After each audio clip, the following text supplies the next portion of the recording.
जाने। नारायणं नमस्कृत्य नरं चैव नरोत्तमं देवीं सरस्वतीं व्यासं ततो जयमुदीरये। मेरी मात है, पिता मेरे घनश्याम, इन दोनों के चरणों में मेरो बारंबार प्रणाम। बोली बांके बिहारी लाल की जय हो। आइए समकेश्वरी दया करो, श्यामा लाडली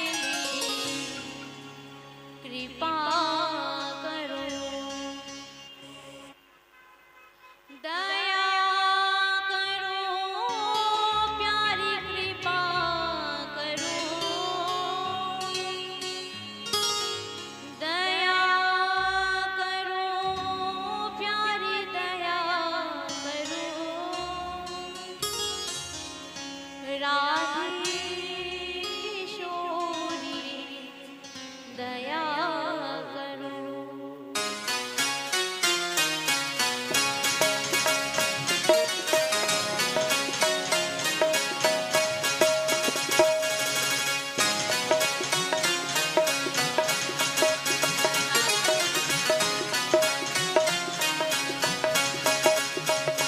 राधे किशोरी दया करो, राधे किशोरी दया करो, श्यामा लाडली कृपा करो, श्यामा लाडली कृपा करो, दया करो प्यारी कृपा करो, दया करो प्यारी कृपा करो, दया करो प्यारी कृपा करो, दया करो प्यारी कृपा करो, राधे किशोरी दया करो, राधे किशोरी दया करो, श्यामा लाडली दया करो, श्यामा लाडली दया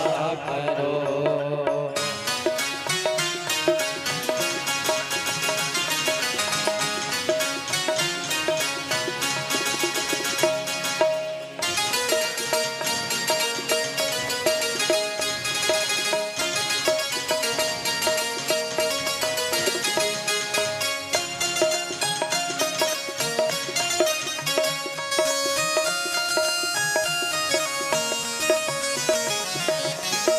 तुम साथी न कोई जग में, सारी ना कोई जग में, तुम साथी न कोई जग में, तुम साथी ना कोई जग में, ये विश्वास जो मन में धरो, ये विश्वास जो मन में धरो, ये विश्वास जो मन में रखो, ये विश्वास जो सभी मन बात के साथ में ओ राधे किशोरी दया करो, राधे किशोरी दया करो।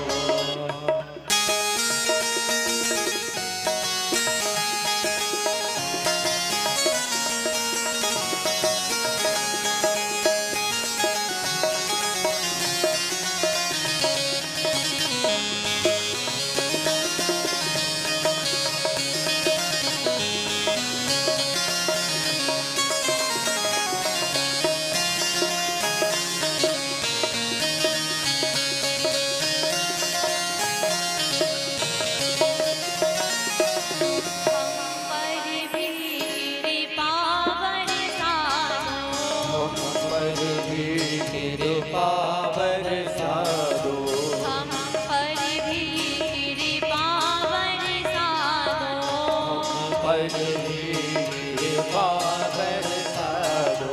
ये विश्वास जो मन में धरो, ये विश्वास जो मन में धरो, ये विश्वास जो मन में धरो, ये विश्वास जो मन में धरो। राधे किशोरी दया करो, राधे काली की किशोरी सेवा करो, दया करो। श्यामा लाडली कृपा करो, श्यामा लाडली कृपा करो। कभी तुम्हें कृपा करोगी श्यामा, अब तुम कृपा करोगी श्यामा। कभी तुम्हें कृपा करोगी श्यामा, अब तुम कृपा करोगी श्यामा। यही आस लिए द्वार खड़ो, यही आखिरी दात करो। यही आस लिए द्वार खड़ो, यही आखिरी द्वार करो।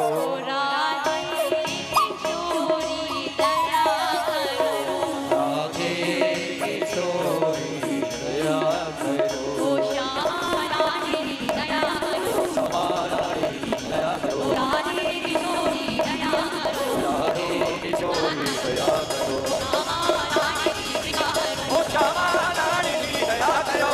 भजने राधे राधे, जय श्री राधे जय श्री राधे। भजने राधे राधे, जय श्री राधे जय श्री राधे।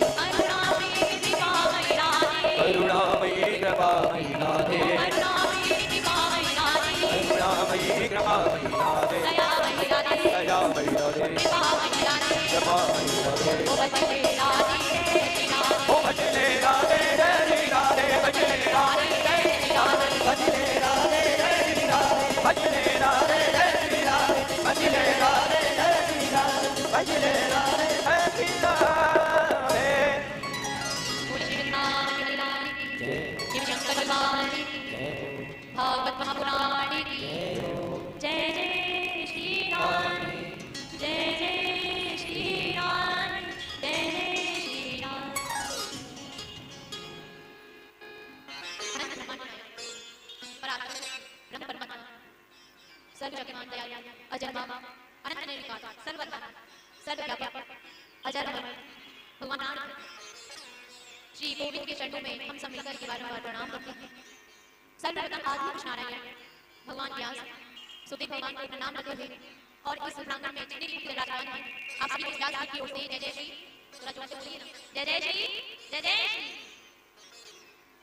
और जोड़ के लिए आएंगे या फिर चुटकुला सुनने के लिए आएंगे। देखिए भागवत कोई मनोरंजन का विषय नहीं है, ये तो एक ऐसा साधन है जो साक्षात परमपिता परमेश्वर से मिला है। जैसे एक बीमार व्यक्ति है, वो डॉक्टर के पास गया, कहा डॉक्टर साहब बड़े बीमार हैं, कोई अच्छी सी दवा दीजिए जो जल्दी असर करे, जल्दी ठीक हो जाए।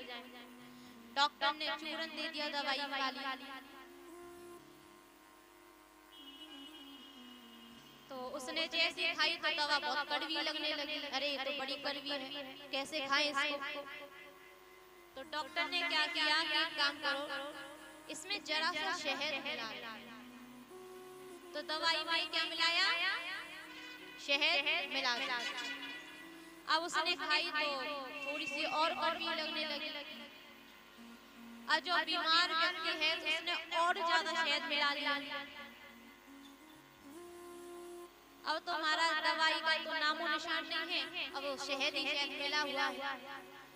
अब 10 दिन हो गए वो ठीक ही नहीं हो रहा। बीमार व्यक्ति जाके कहता आपने कैसी दवाई दी है? इतने दिन से खा रहे हैं, हमारा बुखार उतर ही नहीं रहा है। तो महाराज आप ही बताइए, डॉक्टर ने दवा खाने के लिए बोला था, शहद खाने के लिए थोड़ी बोला था। अरे दवा थोड़ी सी कड़वी थी इसलिए शहद मिला दिया कि ज्यादा कड़वी ना लगे। अब आपने दवाई को तो साइड में रख दिया और शहद ही खा रहे हो, तो आप जो बीमार व्यक्ति है वो सही हो जाएगा क्या? बताइए। तो ऐसे ही हमारी श्रीमद् भागवत है। ये भगवान से जोड़ने वाला विषय है, हमें जीवन का आनंद देने वाला है, हमारे जीवन के जितने कष्ट हैं सबको हरण करने वाली भागवत है। और हम भागवत को ना सुन करके बाकी सब कुछ सुन रहे हैं तो भागवत हमारा कल्याण करेगी क्या, बताइए। इसलिए प्रेम से भागवत को श्रवण करो। अच्छा, यहाँ तो कोई ऐसा व्यक्ति या भक्त तो नहीं है जो मनोरंजन के लिए आया हो, बताइए, नहीं है ना। चलो, इस कथा की जो तैयारी है ना, वह ये कथा आपके सामने हो रही है। कहते हैं बिना हरी इच्छा के तो पत्ता नहीं हिलता है, और भगवान ने इस गुप्ता परिवार पर बड़ी कृपा करी है जो इनके माध्यम से ये कथा हो रही है। एक बीज होता है, जब हम उसको बोते हैं उसमें से वृक्ष होता है, उस वृक्ष को कितना संभाल के रखा जाता है। अब उसमें से मीठे मीठे फल आते हैं, लेकिन वो व्यक्ति अकेला नहीं खा रहा है, उस फल को सभी को बांट रहा है, सभी उसका पान कर रहे हैं, आनंद ले रहे हैं। तो महाराज ऐसे ही इस परिवार ने एक भागवत रूपी बीज को बोया है, जो भागवत रूपी फल का आप सभी मिलकर के पान कर रहे हैं। इसलिए एक परिवार के लिए, इस परिवार के लिए आप सभी जोरदार ताली बजा दें। जोर से बजाइए ना, आवाज तो आनी चाहिए।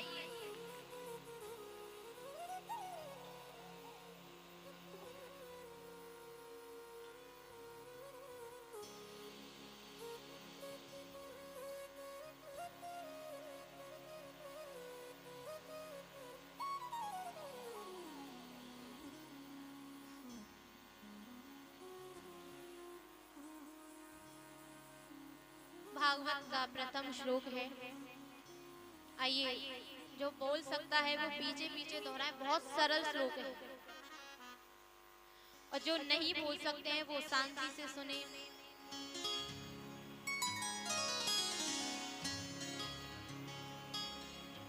सच्चिदानंद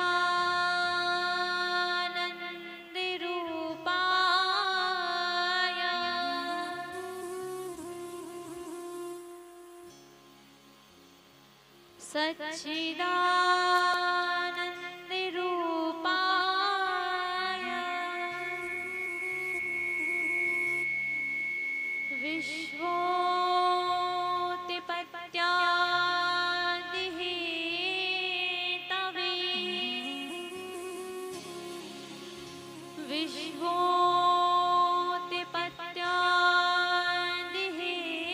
विश्वोत्पत्त्यादिहेतवे तापत्रय विनाशाय श्री कृष्णाय वयं नुमः।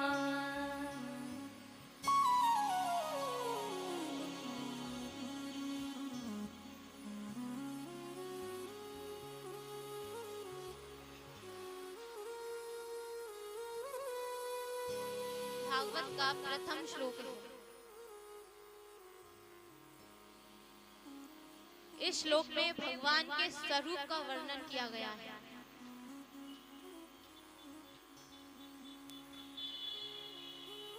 आइए 2 मिनट हम लोग कीर्तन करते हैं, उसके बाद कथा में प्रवेश करेंगे।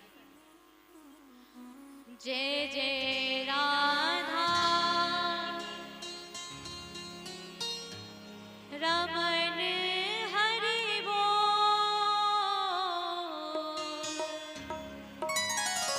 जय जय राधा रमन हरि बोल,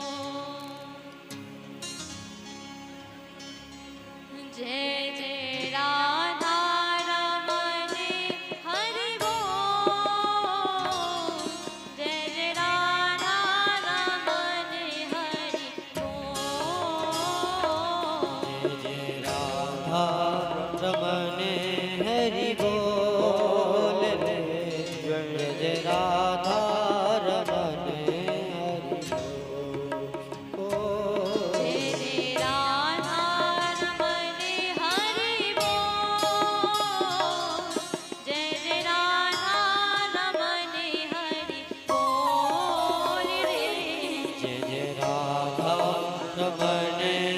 हरि सभी बोल भाव से रे। कीर्तन करते हैं। जय जय राधा रमण हरि बोल। ओ जय जय राधा रमण हरि बोल। जय जय राधा रमण हरि बोल। जय जय राधा रमण हरि बोल रे। जय जय राधा रमण हरि बोल। हरि बोल हरि बोल। हरि बोल हरि बोल। हरि बोल हरि बोल। हरि बोल हरि बोल। जय जय राधा रमण हरि बोल। जय जय राधा रमण हरि बोल। जय जय राधा रमण हरि बोल। जय जय राधा रमण हरि देखिए, बोल। एक बार आप सभी आवाज आ गई, लगी मिला के भाव हो रही है। जय जय राधा रमण हरि बोल। आवाज आनी चाहिए। हो जय जय राधा रमण हरि बोल। जय जय राधा रमण हरि बोल। जय जय राधा रमण हरि बोल। जय जय राधा रमण हरि बोल। हो जय जय राधा रमण हरि बोल। जय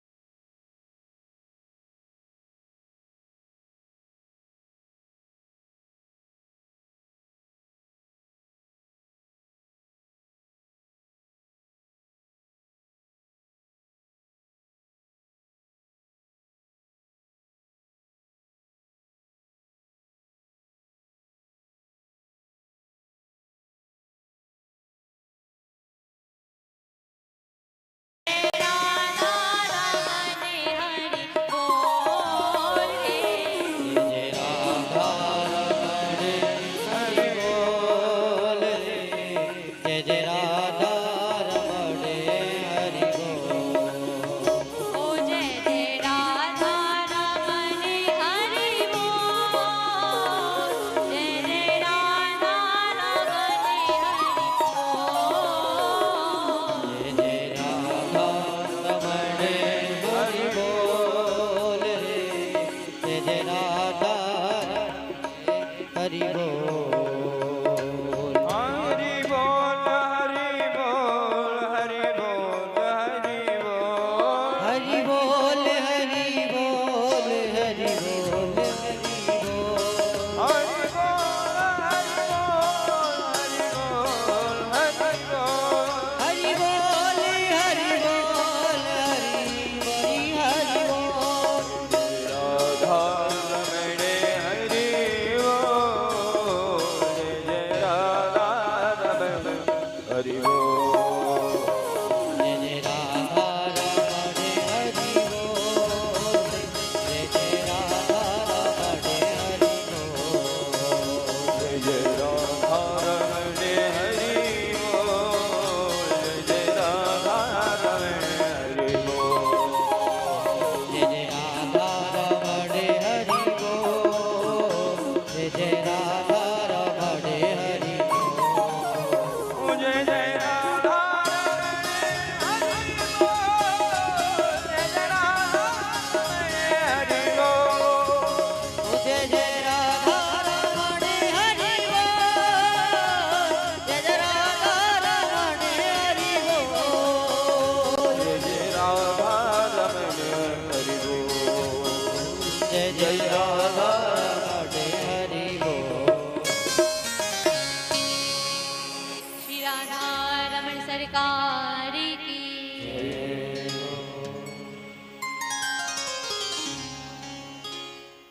बताइए, कथा कहाँ चल रही थी? भगवान का स्वरूप कैसा है? तो बताते हैं, भगवान का जो स्वरूप है सच्चिदानंद रूपाय। जब हम इनका खंडन करते हैं तो सतघन, चितघन और आनंद घन।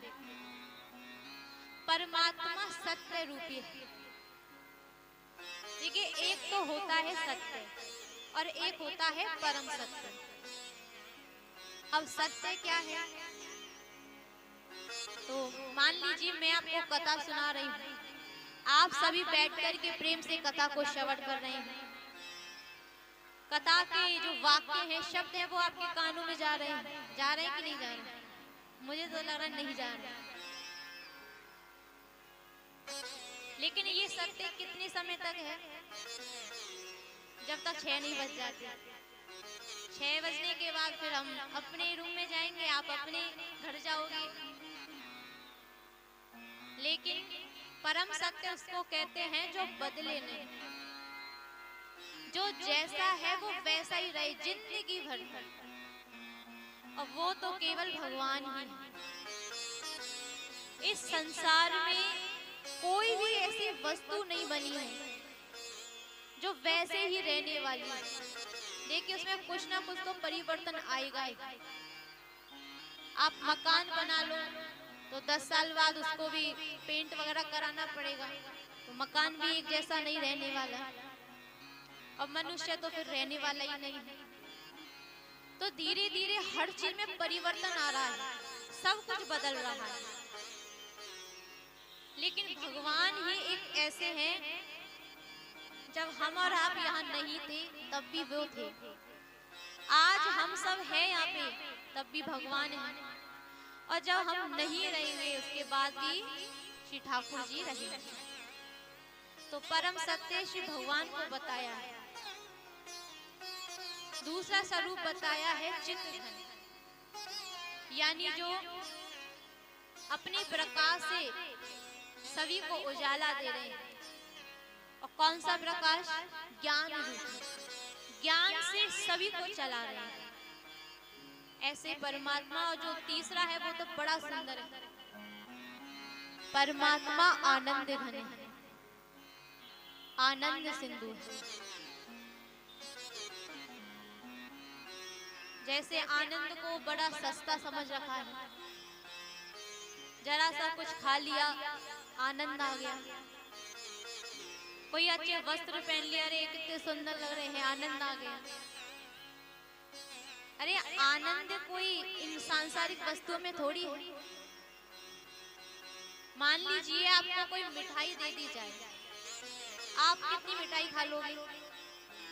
आनंद, मिठाई तो सभी को आनंदित करती है कि नहीं करती?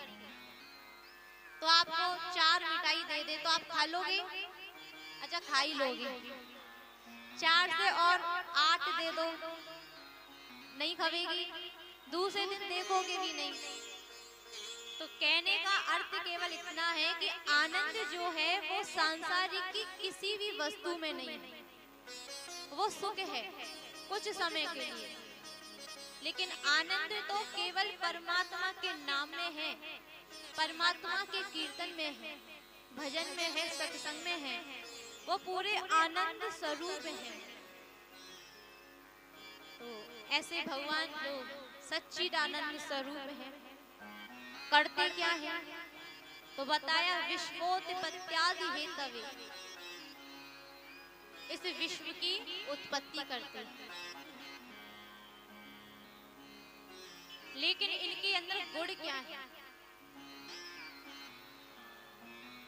इस दुनिया को बनाया है, हमें बनाया है, हमारे लिए इतनी सुविधा दी है, परंतु आज तक अभिमान नहीं किया कि इनको हमने जन्म दिया है। ये भगवान का गुण है। उन्होंने कभी भी अपने अंदर अहंकार नहीं लेकर आए, अभिमान नहीं किया।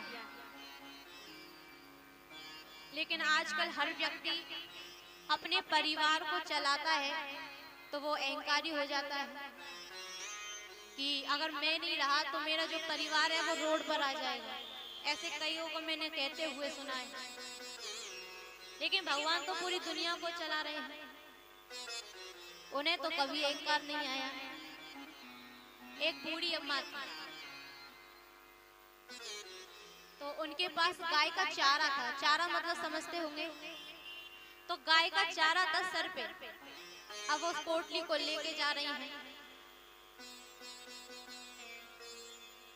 बूढ़ी बड़ी है, तो वहीं से एक बैलगाड़ी आई, तो उसमें जो बैलगाड़ी सवार था उसने अम्मा को देखा कि अरे बड़ी बूढ़ी है, तो उनसे कहा अम्मा आप पैदल क्यों जा रही हो, देखो मेरी गाड़ी जो है वो खाली है, आप इस पर आकर के बैठ जाइए। वो अम्मा बैठ जाती है, गाड़ी वाला चला। अब जैसे ही जाता है तो उसने पीछे मुड़ के देखा, अम्मा तो बैठी है लेकिन जो चारा है वो सर पे रख कर के बैठी हुई है। तो भैया ने कहा अरे अम्मा, जब इतनी बड़ी गाड़ी खाली है तो ये सर पे क्यों रखा हुआ है, इस बोझा को नीचे रख दे। तो अम्मा कहती है अरे बेटा देख, तेरी गाड़ी जो है वो मेरा ही वजन झेल रही है, अब मैं नहीं चाहती मेरे चारे का भी वजन झेले। अब अम्मा को कौन समझाए कि अरे अम्मा देख, तेरा वजन भी ये गाड़ी ही ढो रही है और तेरे चारे का भी वजन ये गाड़ी ही उठा रही है। तो ऐसे ही हम सबको, हमारी जो जीविका चलाने वाले वो भगवान है, लेकिन हर व्यक्ति अपने मन में अहंकार ले लेता है कि हमारा परिवार तो केवल हमारे कारण से चल रहा है। भगवान ने हवा दी सांस लेने के लिए, जल दिया है, अगर वो बिल लेकर के आ जाए, वैसे ऐसा तो होगा नहीं कि जन्म से लेके अभी तक का बिल भेज दे कि तुमने इतनी सांस ली है इसका बिल दो, चुका पाओगे? नहीं चुका पाओगे ना। तो अहंकार कभी मत कीजिए, और कभी ये भाव तो मन में लेकर के मत आइए कि हमारे परिवार को भगवान, हमारे परिवार को ये चला रहे हैं, हम चला रहे हैं। जो वैष्णव होते हैं, जो भगवान के भक्त होते हैं, वो ऐसा विचार मन में कभी नहीं लाते हैं।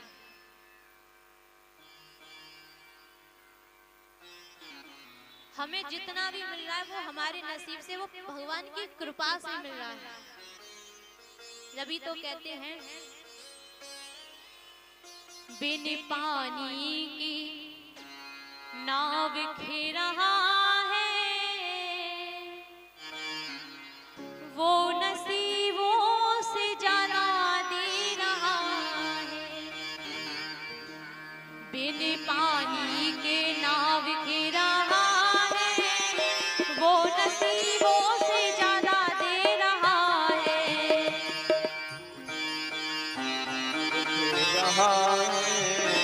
वो नसीबों से ज्यादा दे रहा है।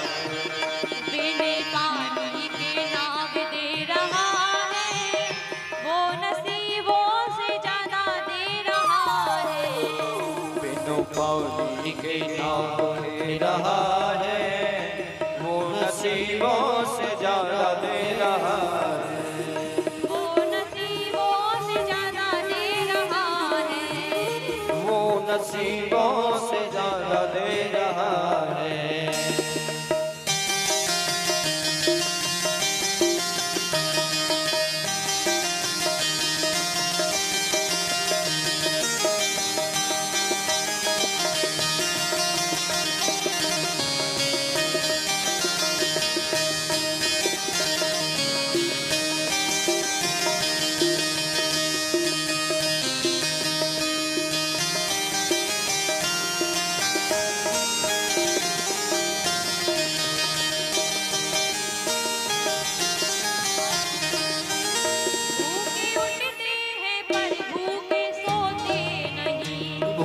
उठते हैं पर भूखे सोते नहीं। वो दुख आते हैं हम पर तो रोते नहीं। वो दुख आते हैं हम पर तो रोते नहीं।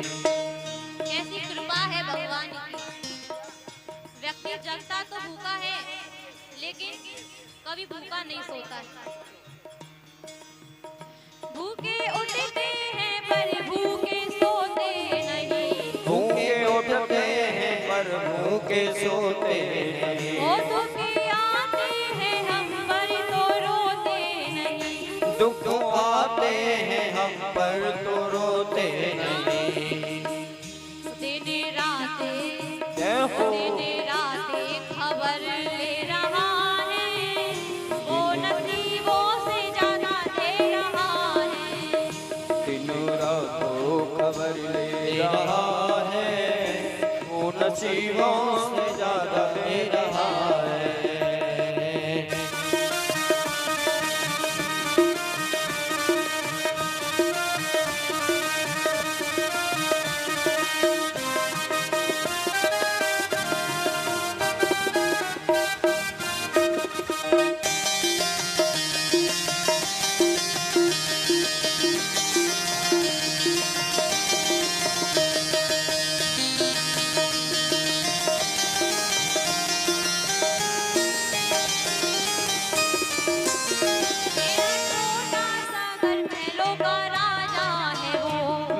छोटा सा घर महलों का राजा है वो। ओ मेरा छोटा सा घर महलों का राजा है वो। मेरा छोटा सा घर महलों का राजा है वो। मेरी औकात क्या महाराजा है वो। मेरी औकात क्या महाराजा है वो। ये बताइए लड्डू गोपाल किस किस के घर पे? सभी के हैं। हमारे अंदर कोई ऐसा गुण है जो वो हमारे साथ रह रहे हैं? बताइए हमारे अंदर कोई ऐसी विशेषता है जो भगवान हमारे साथ रह रहे हैं? अगर जिसके घर पे लड्डू गोपाल है ना, वो सभी गाएंगे इस भाव को प्रेम से, उनको याद करते हुए। ओ मेरा छोटा सा घर महलों का राजा है वो। मेरा छोटा सा घर महलों का राजा है वो। मेरी औकात क्या महाराजा है वो। मेरी औकात क्या महाराजा है वो। फिर भी साथ जय जय फिर भी साथ मेरे रह रहा है, वो नसीबों से ज्यादा दे रहा है। फिर भी साथ मेरे रह रहा है, वो नसीबों से ज्यादा दे रहा है। वो मेरे पानी के नाव के रहा है, वो नसीबों से ज्यादा दे रहा है। बिनु पानी के नाव के रहा है, वो नसीबों से ज्यादा दे रहा है। वो मेरे पानी के नाव के रहा है, वो नसीबों से ज्यादा दे रहा है। बिनु पानी के नाव के रहा है, वो नसीबों से ज्यादा दे रहा है। वो नसीबों से ज्यादा दे रहा है। वो नसीबों से ज्यादा दे रहा है। वो नसीबों से ज्यादा दे रहा है। बोलिए श्री वृंदावन बिहारी। तो भगवान का गुण है कि वो कभी अभिमान नहीं करते। और जब भगवान नहीं करते तो हम कौन होते हैं? तो हमें भी अभिमान नहीं करना चाहिए। हमेशा ये सोचिए कि हमारा कुछ नहीं है, वो सब परमात्मा का है। भक्ति जो है वो वाणी से ही शुरू होती है। अगर आपके वाणी में परिवर्तन आ रहा है तो सोच लो भगवान की दृष्टि हम पर ही है। कई लोग कहते हैं कि पता नहीं भगवान हमारे जीवन में आएंगे कि नहीं आएंगे, हम उनके लिए बढ़ रहे हैं कि नहीं बढ़ रहे हैं। अच्छा देखो, भगवान जब हमारे जीवन में आते हैं तो कैसे कैसे परिवर्तन होते हैं। अगर आप दूसरों के प्रति श्रद्धा भाव रखना शुरू कर दो या अपने आप सभी के लिए दया पैदा हो रही है, तो सोच लो भगवान आपके जीवन में आ रहे हैं। आप क्रोध नहीं कर रहे हो, किसी ने हमारे साथ छल कपट कर दिया, उसके बाद भी हमें गुस्सा नहीं आ रहा है, तो सोच लीजिए भगवान हमारे जीवन में आ गए हैं। विश्वोत्पत्त्यादि हेतवे तापत्रय विनाशाय। जीवन के 3 ताप होते हैं, दैहिक ताप, दैविक ताप और भौतिक ताप। दैहिक में होते हैं जो शरीर के हमें कष्ट होते हैं, बुखार आ जाना या कोई रोग उत्पन्न हो जाना। दैविक यानी नेचुरल, प्राकृतिक आपदाएं जो होती हैं, बारिश आना, तूफान आ जाना, तो इस प्रकार की जो प्राकृतिक आपदाएं होती हैं ये दैविक होती हैं, ये देवताओं के द्वारा। भौतिक ताप जैसे हमारे बनाए हुए साधनों से हमको जब कष्ट होता है, जैसे मकान गिर जाना या एक्सीडेंट हो जाना, तो कहते हैं भगवान की चरण शरण में ग्रहण करने से ये तीनों ताप नष्ट हो जाते हैं। तो ऐसे परमात्मा के, ऐसे गोविंद के केवल मैं ही नहीं, हम सब भक्त मिलकर के बारंबार प्रणाम करते हैं। बोली कृष्ण कन्हैया लाल की।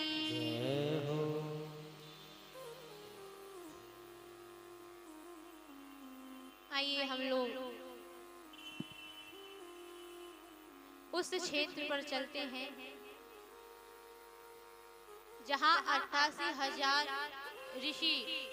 ऋषिगण विराजमान हैं और उनके बीच सुशोभित हो रहे हैं श्री सूत जी महाराज।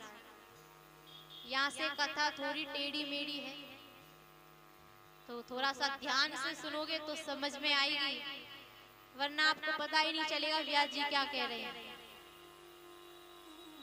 सूत जी महाराज विराजमान हैं, उनके समक्ष सामने 88,000 सौनक ऋषि विराजमान हैं और सभी सूत जी महाराज को प्रणाम करके उनसे प्रश्न कर रहे हैं। 4 प्रकार के प्रश्न किए हैं। पहला प्रश्न है कि हे सूत जी महाराज,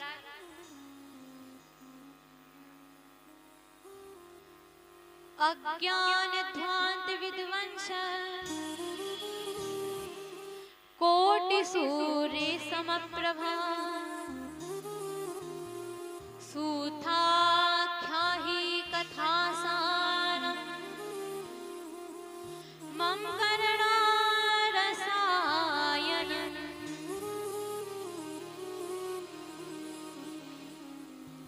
हे सूत जी महाराज, आपके पास तो करोड़ों सूर्य के करोड़ों सूर्य जैसा ज्ञान है। इस व्यक्ति के अंदर जो घोर कलिकाल प्रवेश कर गया है, हमारे अंदर जो कलिकाल प्रवेश कर गया है, इसको दूर करने के लिए कोई सरल सा उपाय बताइए।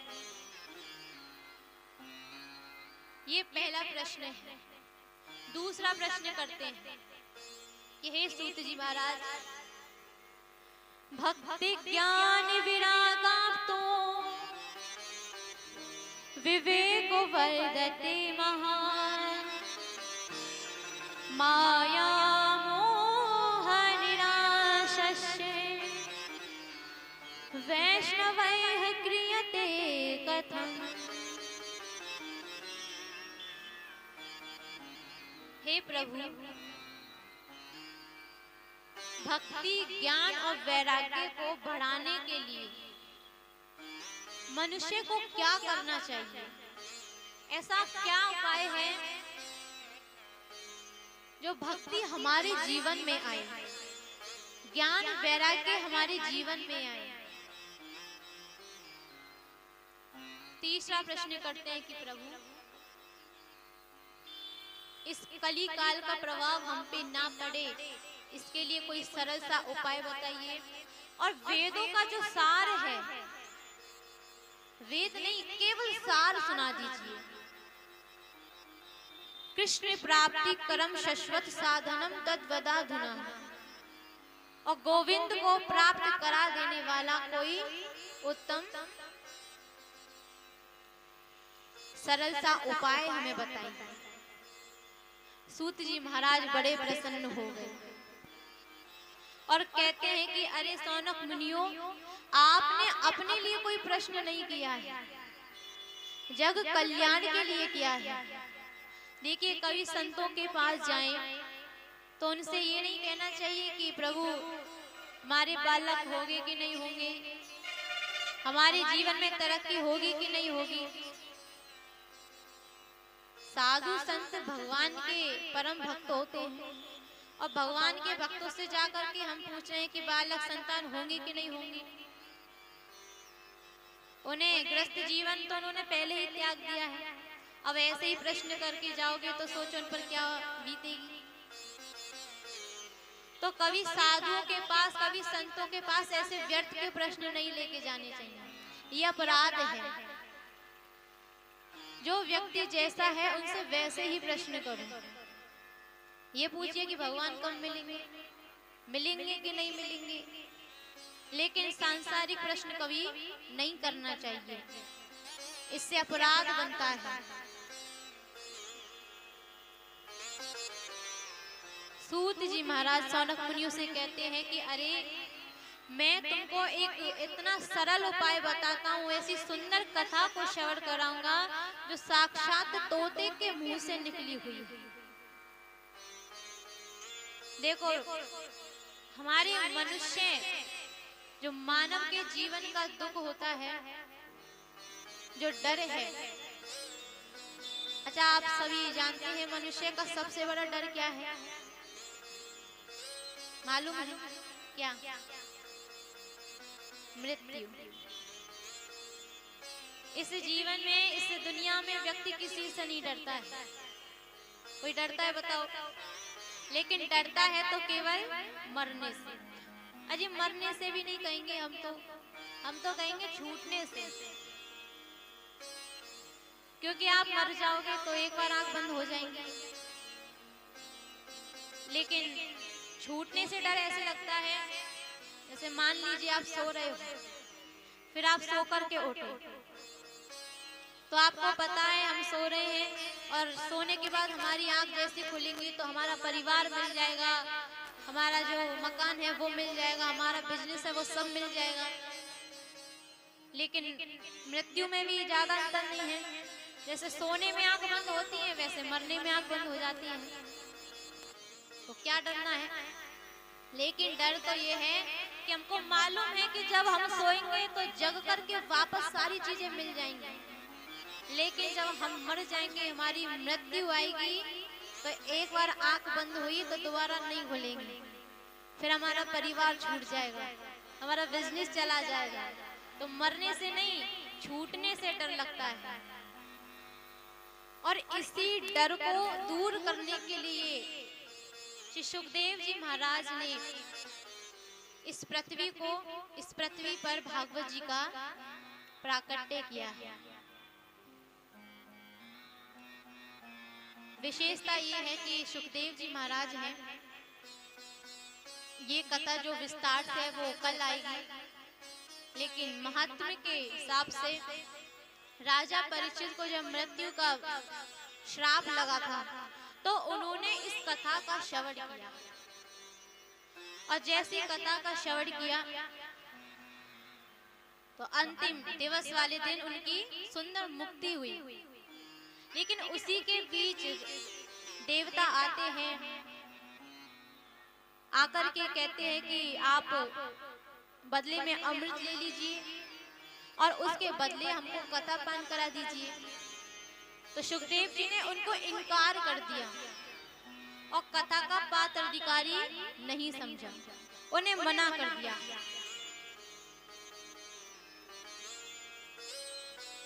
सारे देवता ब्रह्मा जी के पास गए हैं कि देखो पृथ्वी पर जो पृथ्वीवासी है उनको तो भगवान की कथा श्रवण करने को मिल रही है, लेकिन हम स्वर्ग के देवता होने के बावजूद भी इस कथा का पान नहीं कर पा रहे हैं। ब्रह्मा जी ने कहा कि पहले देखते हैं राजा परीक्षित का क्या होता है, उसके बाद कुछ सोचते हैं। लेकिन राजा परीक्षित की तो बहुत सुंदर मुक्ति हो गई है, सभी चकित रह गए। तब सत्य लोक में तराजू लेकर के एक पलड़े में तो भागवत जी को विराजमान किया है और दूसरे पलड़े में समस्त ग्रंथों को रखा है, और जब जैसे तोला है तो सारे भागवत के आगे जो जितने भी धर्म शास्त्र हैं वो सब फीके पड़ जाते हैं। ब्रह्मा जी ने कहा कि ये तो पृथ्वी पर साक्षात श्री कृष्ण भगवान भागवत रूपी में प्रकट हुए हैं। बोली भागवत महापुराण की जय हो। और ये भागवत केवल पृथ्वी पर ही मिलेगी, आप सोचो स्वर्ग में मिल जाए तो देवता ही तरस रहे हैं, कैलाश पर्वत पे मिल जाए तो वहां पे भी नहीं है। अरे वैकुंठ धाम में भी चले जाओ तो भी भगवान की कथा सुनने को नहीं मिलेगी, क्योंकि ये श्रीमद् भागवत केवल और केवल पृथ्वी पर ही सुलभ है, अन्यथा और कहीं भी नहीं है। तो सोचिए आप कितने बड़े भाग्यवान हैं, किस कथा का श्रवण आप सभी मिलकर के कर रहे हैं।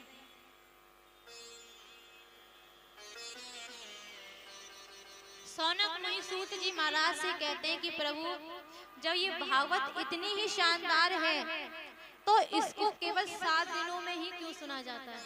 अरे फिर तो 1 आध महीने और चलनी चाहिए।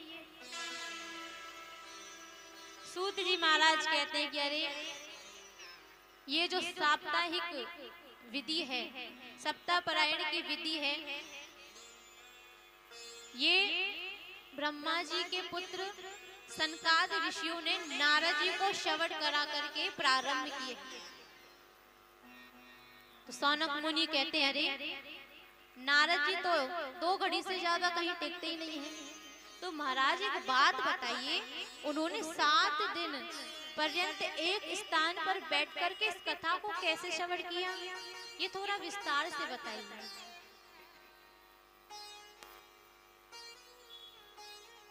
तब सूत जी महाराज सौनक मुनियों से कहते हैं कि एक बार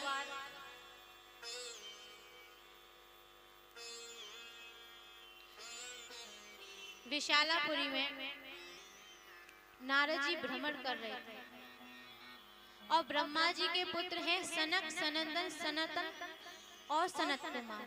इन चारों को मिलाकर के कहा जाता है सनकादि ऋषि। तो वो सत्संग की इच्छा से इधर उधर घूम रहे थे। अब जैसे घूमने लगे तो सामने से नारद जी मिल गए, लेकिन देखा कि नारद जी बड़े उदास हैं, कुछ परेशान नजर आ रहे हैं। उन्होंने जाकर के पूछा, अरे नारद जी आप इतने उदास क्यों हो, क्या कारण है, आप मुझे बताइए। अरे महाराज इस समय तो आप ऐसे लग रहे हो जैसे किसी धनवान व्यक्ति का धन छिन गया हो, और जितना मैं जानता हूँ संतों का तो कोई भी ऐसा धन नहीं होता है जो उसके जाने से उनको बड़ा कष्ट हो। ये सच्चाई है, संतों के पास जो धन है ना वो कोई नहीं छीन सकता है। आप जानते हैं क्या है, बताइए।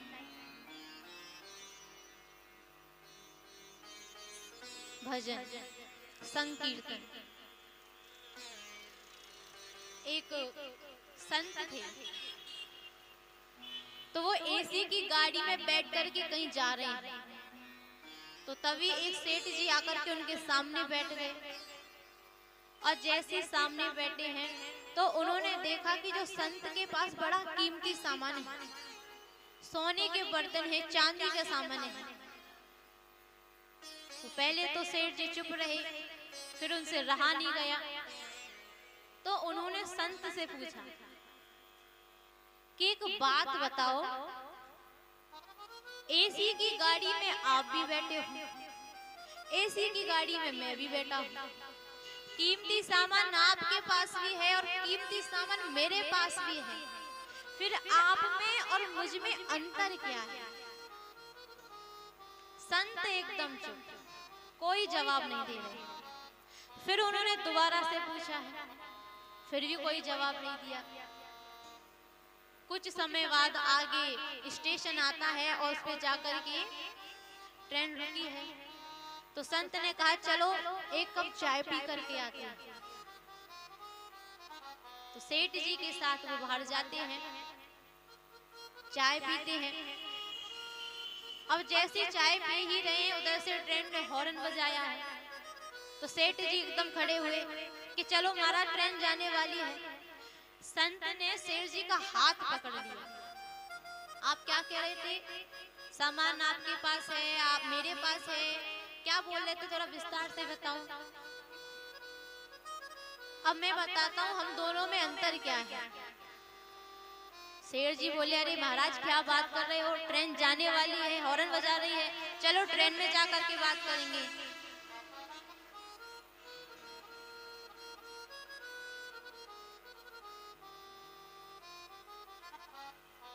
सेठ जी कहते हैं आप कैसी बात कर रहे हो, ट्रेन जाने वाली है, अंदर जा करके बात करते हैं, उसमें हमारा सामान रखा हुआ है। संत कहता है इस सामान का क्या है, और आ जाएगा, और ट्रेन का क्या है, और आ जाएगी, पहले अपनी बात खत्म कर लेते हैं।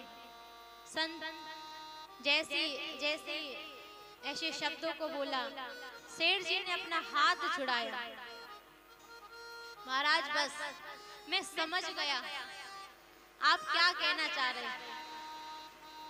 आप अपने सामान को जब चाहो जहां पे छोड़ सकते हो, लेकिन मैं अपने सामान को कहीं भी छोड़ नहीं सकता। संत किसी भी वस्तु से आसक्ति नहीं लगाते। संतों का अपना जो धन है वो श्री किशोरी जी का नाम है। आप वृंदावन गए होंगे तो वृंदावन में देखा होगा कि जो ऑटो वाले हैं वो भी यही कहते हैं कि राधे राधे जरा साइड में हटिए। तो दिन में ना जाने कितनी बार राधा नाम ले लेते होंगे, क्योंकि राधा रानी का जो नाम है वो सभी को सुख देने वाला नाम है। संतों का जो नाम है, जो धन है, वो श्री राधा रानी का नाम है। इसलिए हमें भी अपने जीवन में राधा रानी के नाम को सदैव लेते रहना चाहिए। कहते हैं हो श्री राधा का नाम हमें निराला मिला है, श्री राधा का नाम हमें निराला मिला है। अमर हो जा अमृत का प्याला मिला है, हो जा अमृत का प्याला मिला है, अमर हो जा अमृत का प्याला मिला है, अमर हो जा अमृत का प्याला मिला है। श्री राधा का नाम हमें निराला मिला है, श्री राधा का नाम हमें निराला मिला है, श्री राधा का नाम हमें निराला मिला है, श्री राधा का नाम हमें निराला मिला है। अमर हो जा अमृत का प्याला मिला है, अमर हो जा अमृत का प्याला मिला है।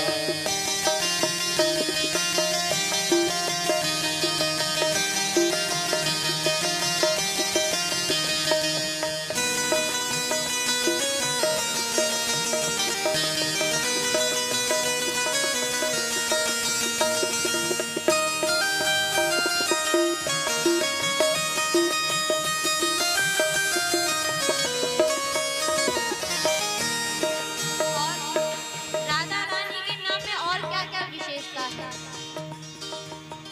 चाहे तुम हंस के कहो, चाहे तुम रो के कहो, चाहे तुम हंस के कहो, चाहे तुम रो के कहो, चाहे तुम हंस के कहो, चाहे तुम रो के कहो, चाहे तुम हंस के कहो, चाहे तुम रो के कहो, चाहे तुम चलते कहो, चाहे तुम रोते कहो, चाहे तुम चलते कहो, चाहे तुम रोते कहो, चाहे तुम चलते कहो, चाहे तुम रोके कहो, चाहे तुम चलते कहो, चाहे तुम रोते कहो। नामों में अनमोल हीरा मिला है, हरि नामों में अनमोल हीरा मिला है, अमर हो जा अमृत का प्याला मिला है, अमर हो जा अमृत का प्याला मिला है।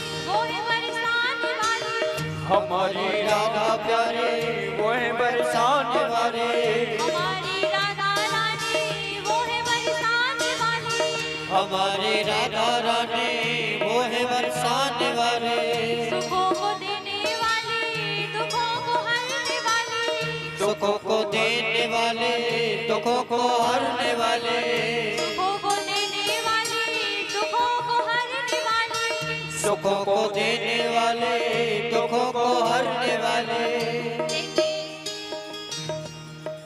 संसार के जो जीव हैं वो कोई वस्तु खरीद करके आपको दे देंगे, लेकिन मतलब भगवान के पास जाओगे तो भगवान ही आपको धन दौलत दे ही देंगे।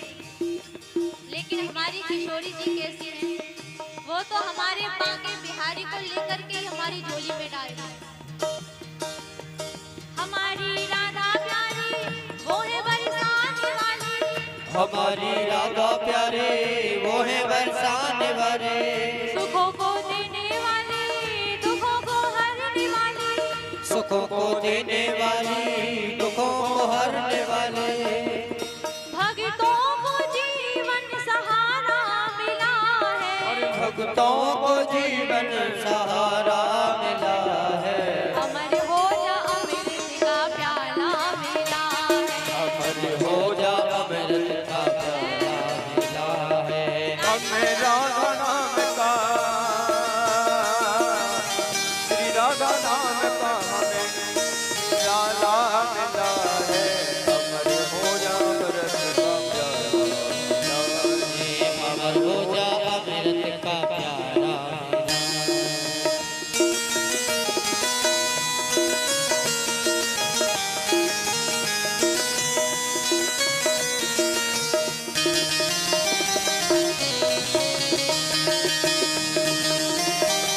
अमर हो जा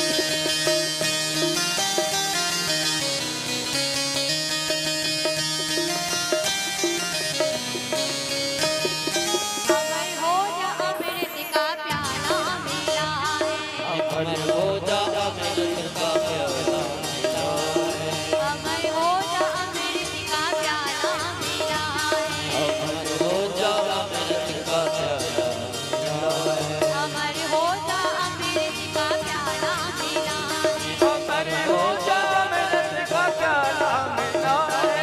प्यारी को नाम श्री राधा मेरे प्यारे को नाम श्री राधा, ओ मेरी प्यारी का नाम श्री राधा, ओ मेरे रामा का नाम श्री राधा, ओ मेरे लाडो का नाम श्री राधा, मेरे लाडो का नाम श्री राधा, ओ मेरे लाडो का नाम श्री राधा, लाडो का नाम श्री राधा। ओ मेरी प्यारी का नाम श्री राधा। ओ मेरी प्यारी का नाम श्री राधा, ओ मेरी प्यारी का नाम, मेरी प्यारी का नाम श्री राधा, आए श्री राधा श्री राधा। श्री राधा, श्री राधा। बंसारी का नाम श्री राधा। बंसी वाले का नाम श्री राधा, ओ प्यारी प्यारी का नाम श्री राधा। ओ प्यारी प्यारी का नाम श्री राधा, ओ मेरी श्यामा का नाम श्री राधा। ओ मेरी श्यामा का नाम श्री राधा, ओ मेरी प्यारी का नाम श्री राधा।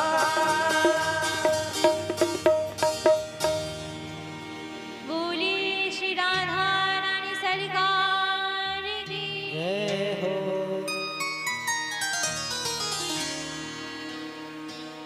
सुखों को देने वाली और दुखों को हरने वाली।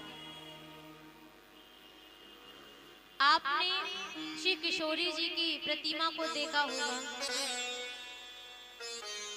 तो अधिकतर मूर्तियों में जो राधा रानी के हाथ होते हैं ना, वो ऐसे रहते हैं, हमेशा खुले रहते हैं, कभी बंद करते हुए नजर नहीं आएंगे। क्यों? किसी ने पूछा आप हमेशा अपने हाथों को क्यों खोल के रखती हो? तो किशोरी जी जवाब देती हैं, ना जाने कौन सा भक्त मेरे द्वार पर मदद के लिए आ जाए। तो मेरे हाथ सदैव खुले रहना चाहिए। उसको मांगने में देरी हो सकती है लेकिन मुझे देने में देरी नहीं होगी, इसलिए वो अपने हाथों को हमेशा खोल करके रखते हैं। एक वृंदावन के एक संत थे, वो किशोरी जी को बड़ा याद करते थे। उनका नित्य कर्म बन गया था कि वो वृंदावन में जाकर के झाड़ू लगाते थे और इसी भाव से झाड़ू लगाया करते कि हमारी किशोरी जी इस वृंदावन में घूमती होंगी और उनके कहीं चरणों के चिन्ह मिल जाएंगे। गली गली में जाकर के झाड़ू लगाते हैं। यही उनका पूजन है, यही उनका भजन है, यही उनका कीर्तन है। बस केवल राधा रानी के जरा से चरणों के निशान मिल जाए, ठाकुर जी के चरण के रज मिल जाए। किशोरी जी भी बड़ी दयालु हैं, वो नित्य रास के लिए आया करती हैं। उनके मन में भी बड़ी इच्छा हो रही है कि मैं इनको दर्शन दूं, लेकिन उनके साथ उनकी जो सखी है ललिता और विशाखा, वो हर किसी से मिलने नहीं देती हैं। अगर किसी को दर्शन देने होंगे ना तो पहले देखेंगे किस व्यक्ति के गुण कितने हैं और अवगुण कितने हैं। अगर गुण ज्यादा है तो ही किशोरी जी को भेजते हैं, वरना जो सखी है वो ऐसे नहीं भेज देती है। लेकिन किशोरी जी को दर्शन देने हैं। और ललिता विशाखा से कहूं तो ये तो जाने नहीं देंगी। तो हमारी जो राधा रानी है वो नित्य रास के लिए जाती हैं। अब जैसे गई और जब वो वापस लौट करके आती हैं तो उनके जो पैरों की नूपुर है, नूपुर मतलब समझते हो, पायल, वो वृंदावन में ही छूट जाती है। और जब संत झाड़ू लगाते हैं तो वो पायल देखी और वो पायल को अपने पास उन्होंने रख लिया। अब जैसे ही पायल को अपने पास रखा है, वह ललिता विशाखा बड़ी होशियार है। हमारी सामनी जी जब रास में जाती हैं तो श्रृंगार करके जाती हैं। तो देखिए कितनी होशियार, वो पहले लिख लेती है 4 कंगन पहने हैं, 2 झुमकियां हैं, 4 हार पहने हैं, ये टीका लगाया है, क्योंकि उनको पता है वहाँ श्याम सुंदर आते हैं। कहीं किशोरी जी का ये कोई गहना ले लिया तो वो टिक करती, हाँ 4 कंगन है, हाँ है, लगा दिया टिक, झुमकी है, झुमकी है। अब ये पूरा देखते देखते जैसे पैरों में आई, देखी तो एक पैर की पायल है और दूसरे पैर की पायल ही नहीं है। तो सखी बोली, अरे किशोरी जी आपकी एक पैर की पायल कहाँ गई? कहीं ऐसा तो नहीं है श्याम सुंदर ने रख ली हो? किशोरी जी कहती, अरे ऐसा नहीं है, हो सकता है वृंदावन में कहीं गिर गई होगी। तो ललिता विशाखा बोली, अच्छा अभी हम जाते हैं और उसको ढूंढ करके लेके आते हैं। उधर वो संत को जैसे मिली तो उन्होंने सोचा किसी बालिका की होगी, अब वो आएगी पूछेगी तो हम उसको दे देंगे, अपने पास रख लेंगे। ललिता विशाखा जाती है तो वो बाबा मिल गए, बोले अरे बाबा हमारी जो बहू है यानी ललिता विशाखा बूढ़ी होकर के जाती है, बुजुर्ग रूप धारण करके गई है। और जाकर के कहते, बाबा तुमको पायल मिली है क्या? देखो हमारी बहू यहाँ पे कल आई सो आकर के बाकी पायल गिर गई है, तुमने देखी का? तो संत कहते, हाँ वो पायल तो हमारे पास ही है। तो उन्होंने कहा अच्छा जल्दी से दे दो। तो संत कहते, ऐसे कैसे दे देंगे, हमें क्या पता ये वास्तविक में आपके बहू की है, अगर दूसरी ऐसी पायल ला करके दे दो तो माने। तो ललिता विशाखा बोली, अरे बाबा बड़ा पागल है तू तो, जब हम कह रहे हैं कि ये पायल हमारे बहू की है तो इस पायल को दे दो। संत बोले ऐसे नहीं देंगे, आप पहले अपने बहू को लेकर के आओ और हम पैरों की पायल को मिला करके देखेंगे, अगर मिल गई तो ही पायल मिलेगी। ललिता विशाखा थोड़ा क्रोध में भी आ जाती है, अरे बाबा तू बड़ा बेशरम है, हमारी बहू को तो यहाँ पे बुला गया हो। फिर आपस में बात कर रही है, देखो हमारी सामनी जी के दर्शन करना चाह रही है। अब जैसे जाती है कि देखो किशोरी जी आपको साथ में ही चलना पड़ेगा, वो संत ने पायल रख रही है, वो हमको लौटा नहीं रहे हैं। तो किशोरी जी तो वैसे भी चाह ही रही थी, तो कहती है कोई बात नहीं, चलते हैं, अभी जाकर के पायल ले आते हैं। और सखी ललिता विशाखा कह रही है कि देख रही हो हमारी ये सारी लीला स्वामी जी की है, इन्होंने ये लीला रची है। तो जाते हैं, जाकर के किशोरी जी को लेके गए। संत ने देखा जैसे भगवान के आगे भक्तों की नहीं चलती, वैसे ही भक्तों के आगे भगवान की नहीं चलती। तुरंत किशोरी जी को पहचान लिया और उनके जैसे पैरों को देखने लगे, पायल मिलाने लगे और चरणों को पकड़ लिया। आज जाकर के आपकी कृपा हुई है, आज आपने हमें दर्शन दिए। बड़ा सुंदर ये लीला है। बाद में किशोरी जी अपने जो नूपुर की छाप है वो उनके मस्तक पर लगा देती है। तो उसमें एक डिजाइन बन रही थी, पायल में डिजाइन थी, तो वो माथे पे छप जाती है। वो संत जाते हैं अपने गुरु के पास, उन्होंने कहा अरे हमने जो आपको चंदन लगाने के लिए दिया था वो हटा करके आपने ये क्या चिन्ह लगाया है, पहले इसको हटाओ। तो वो कहते हैं अरे नहीं नहीं, ये तो साक्षात किशोरी जी ने अपने चरणों के चिन्ह लगाए हैं, अपने पायल के चिन्ह लगाए हैं। लेकिन गुरु जी को विश्वास नहीं हो रहा है, ऐसा कैसे हो सकता है। वो बहुत दुलते हैं लेकिन चरण मिट ही नहीं रहे हैं, चिन्ह हट ही नहीं रहा है। तब वो रोते हैं कि किशोरी जी हमारे जो गुरुदेव हैं वो आप पे अविश्वास कर रहे हैं, आप कुछ ऐसी लीला करो कि उनको विश्वास हो जाए कि ये आप ही के ही चिन्ह हैं। तब किशोरी जी ने एक तनसुका नाम के भगवान के मित्र हैं उनको भेजा है। वो आए, आकर के संत को बताया कि ये तो हमारी किशोरी जी के ही पायल के नूपुर के चिन्ह हैं, इन्हें आप हटाइए मत। तो ऐसी कृपा किशोरी जी हम सब पर करें। आगे चल के नारद जी दुखी होने का कारण बताते हैं कि महाराज मैं पृथ्वी लोक पर गया, अहम तु पृथ्वीम यातो ज्ञात्वा सर्वोत्तमामिति पुष्करम च प्रयागम च काशीम गोदावरीम तथा। कहा कि मैं संकीर्तन की भावना से पृथ्वी लोक पर गया, सारे तीर्थों में घूमा परंतु मेरे मन को कहीं शांति नहीं मिली। मैंने देखा कि मनुष्य में ना तो तप है, ना शौच है, ना अंदर बाहर की पवित्रता है। ये देखते देखते मैं आगे बढ़ा। मंदहा सुमंद मतयो मंद भाग्य हुपद्रता। जो मनुष्य है वो मंद बुद्धि के हो गए हैं।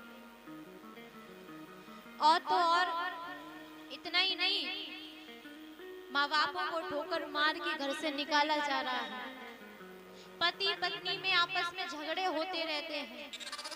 तरुणी प्रभु तागे ही शालको बुद्धिदायक है। घर में साले साहब की चलती है।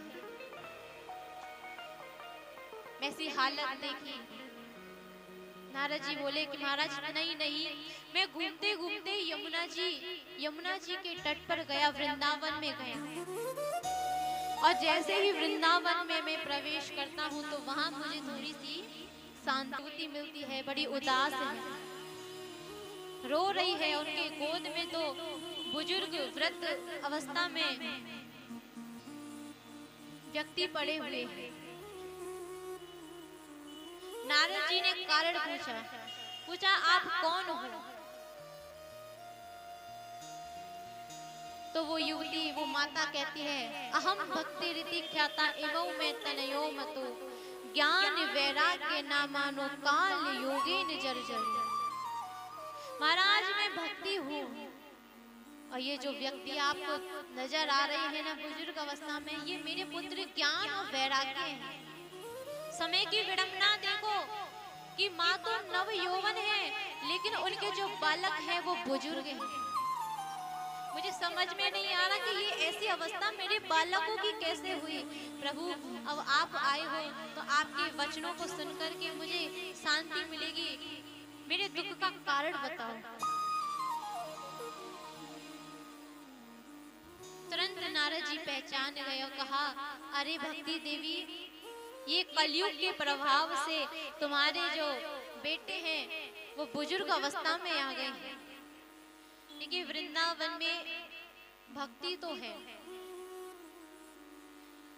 लेकिन ज्ञान वैराग्य एकदम शून्य है।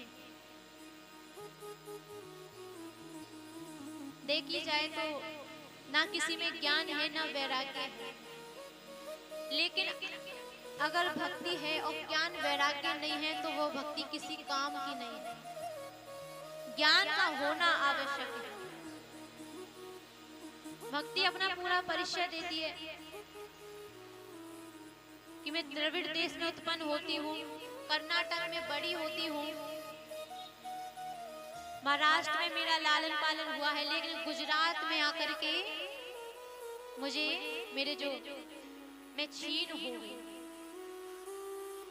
गुजरात में महाराज अब तो खैर भक्ति का ताज बना हुआ है, लेकिन एक समय ऐसा था गुजरात में कि अगर कोई चंदन लगा करके बाहर निकल जाए तो उसके पीछे पड़ जाए करते थे कि जो तुमने चंदन लगा रखा है ना, आप पाखंडी हो। आज भी बोल देते हैं। कई बच्चों को, कई लोगों को तो चंदन लगाने में शर्म आती है, पीले वस्त्र पहनने में शर्म आती है। देखिए, जैसे हम स्कूल जाते हैं तो स्कूल की एक यूनिफॉर्म होती है, हाँ कि ना? नहीं होती?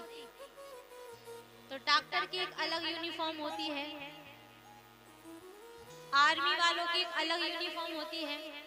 ऐसे ही ये हमारी जो ड्रेस है, ये यूनिफॉर्म है कि हम भगवान के हैं। चंदन लगाने से, कई आपदाओं से ये चंदन हमें बचाता है। एक तो भगवान का आशीर्वाद हम पे बना रहता है, दूसरा कोई आपदा हो जाती है तो सीधे मुक्ति मिलेगी। यमराज के दूत हमको छीएंगे भी नहीं केवल चंदन लगने से। इसलिए हर व्यक्ति को, हर मनुष्य को ये चंदन लगाना चाहिए। और इतना ही नहीं, कहते हैं कि अगर हम किसी व्यक्ति के, जैसे किसी ने सूना माता कर रखा है और उसके चंदन नहीं लग रहा है, तो हमारे जितने पुण्य हैं वो सब नष्ट हो जाएंगे देखने से। और सोचो, जो लगाता नहीं है उसका क्या होता होगा। केवल देखने से पुण्य नष्ट हो रहे हैं, और जो नहीं लगाता उसका तो भगवान ही जाने। तो पहले मेहमान आया करते थे घर पे तो सबसे पहले तिलक लगाते थे, वो इसी कारण से लगाते हैं। लेकिन व्यक्ति में ज्ञान बचा ही नहीं है, तो अब किसी को पता ही नहीं है चंदन क्यों लगाते हैं, तुलसी क्यों पहनते हैं। जीवन में ज्ञान होना आवश्यक है।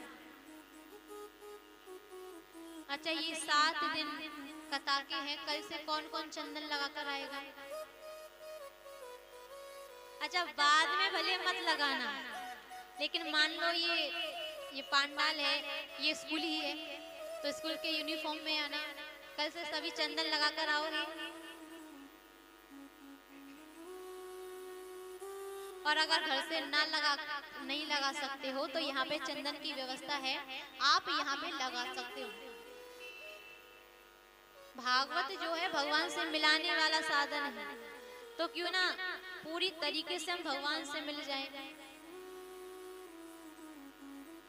भक्ति का दुख दूर करने के लिए नारद जी ने सारे वेदों का पाठ उनके कानों में कहा।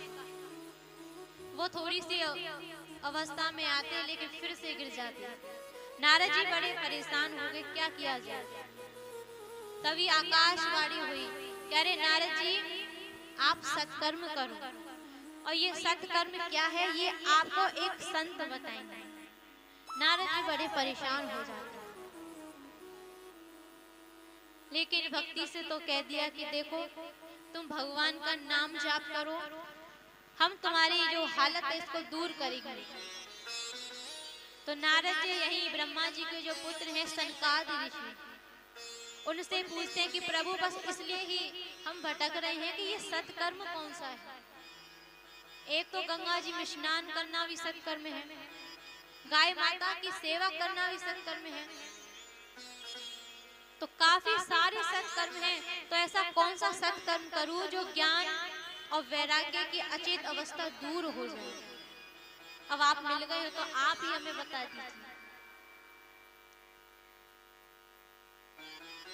यहाँ सौनक मुनियों ने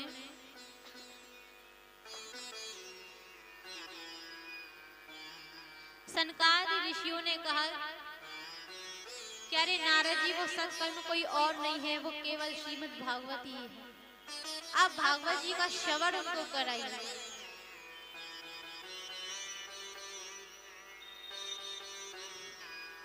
बद्री धाम में इस कथा का आयोजन हुआ है। वक्ता जो है वो सनकादि ऋषि बने हैं, मुख्य श्रोता बने हैं नारद जी। और जैसे ही सबने सुना कि यहाँ पे हरिद्वार में कथा होने वाली है, सारे ऋषिगण वहां पे पधारे हैं, कुंभ जैसा वातावरण हुआ है, सभी प्रेम से कथा को श्रवण कर रहे हैं। और जैसी कथा चल ही रही है तो बीच में से कीर्तन करते करते भक्ति रानी अपने पुत्र ज्ञान वैराग्य के साथ प्रकट हो जाती है। सब कहते हैं जी ये बीच में से कौन प्रकट हो गया। सबने कहा ये भगवान की प्राण प्यारी भक्ति है। भक्ति महारानी ने अपना स्थान पूछा तो उन्होंने कहा देखो आप वैष्णवों के हृदय में विराजमान हो जाइए। भक्ति महारानी वैष्णवों के हृदय में विराजमान हो गई।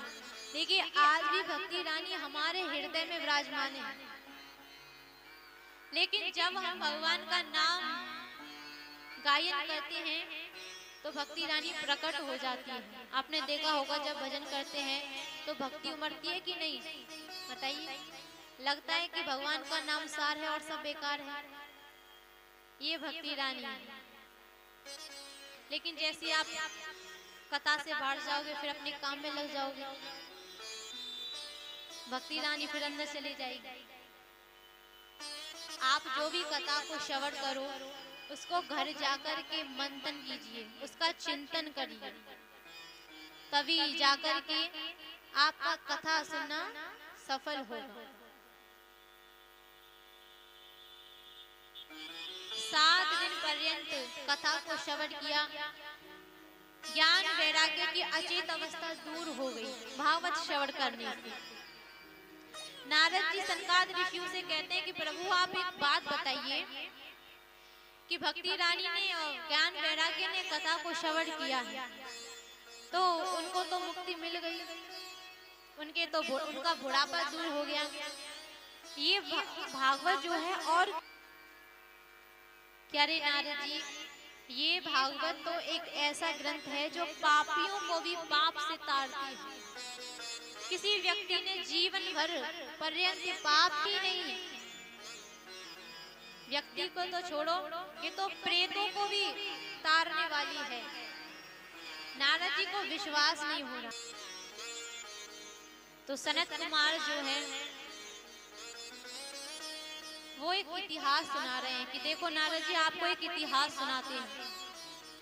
तुंगभद्रा नदी के किनारे एक अनुपम नगर था और उसमें एक ब्राह्मण रहते हैं जिनका नाम है आत्मदेव। बताइए क्या नाम है?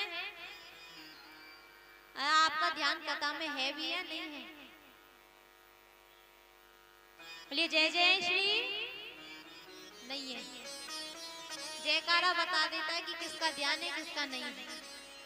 बोलिए बांकी बिहारी लाल की जय जय श्री राधे जय जय श्री राधे। कुछ समय की और बात है, फिर कथा विश्राम की ओर ही जाएगी। आत्मदेव के एक पत्नी है धुंधली देवी।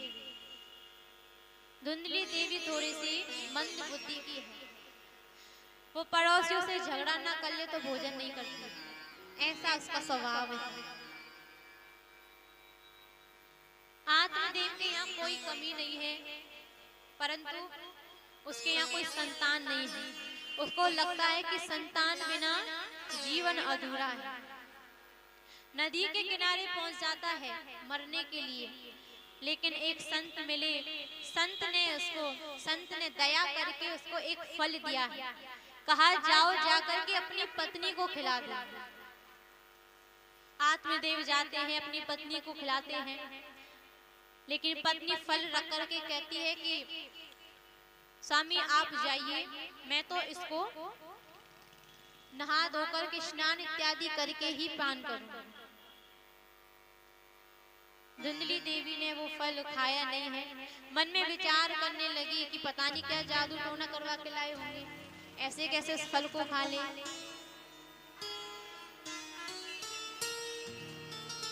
लेकिन वो फल उसने खाया नहीं है। उसकी एक बहन आती है, तो बहन कहती है बहन तू चिंता मत कर, मेरा तीसरा महीना चल रहा है और मेरा जो बालक होगा वो मैं तुझे दे दूंगी, लेकिन उसके बदले में तुम कुछ मुझे धन दे दो। धुंधली ने ऐसा ही किया, लेकिन वो फल को जांचने के लिए गाय को खिला दिया। वो गाय आत्मदेव की ही है। आगे चल के उनके बालक होता है तो बहनों ने अदला बदली करी है। अदला बदली करने के बाद 3 महीने बाद एक गाय ने भी पुत्र को जन्म दिया है। पुत्र को इसलिए दिया है क्योंकि उसका पूरा तन पुत्र मनुष्य की तरह है, लेकिन जो कान है वो गाय जैसे है। कहते हैं भगवान जब भी देता है छप्पड़ फाड़ कर देता है। सारे गांववासी आए हैं, आत्मदेव को बधाई दे रहे हैं कि क्या तो आपकी यहाँ एक संतान नहीं थी, अब 2-2 संतान हो गई हैं। आत्मदेव बड़े प्रसन्न हैं, बड़े खुश हो रहे हैं। क्या आज तो मेरे 2-2 संतान हैं। नामकरण होता है तो एक का नाम रखा गया धुंधकारी, और जो गाय से जन्मा है उसका नाम रखा गया है गौकर्ण।